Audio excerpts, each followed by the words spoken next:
বেদবাণী দ্বিতীয় খণ্ড 11 নম্বর পত্র। ভাগ্যং ফলতি সর্বত্র, ভাগ্যকে মান্য করিলে সর্বশক্তিমান ভগবৎ পদ ছাড়া হয় না।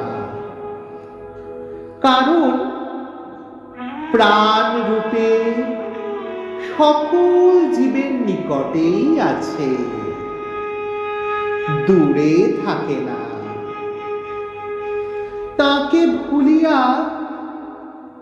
মনের অধীন হইয়া পাশ বন্ধনে ঘুরিতে থাকে। সত্যকে না পাইয়া অস্থায়ী অসত্য রূপে আটকাইয়া পড়ে।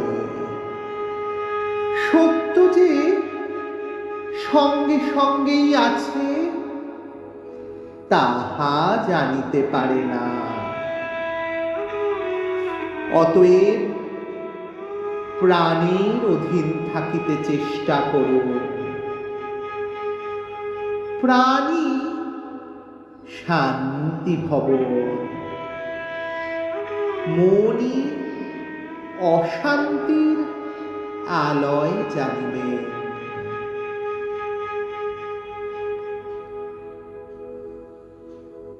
জয় রাম, জয় গোবিন্দ।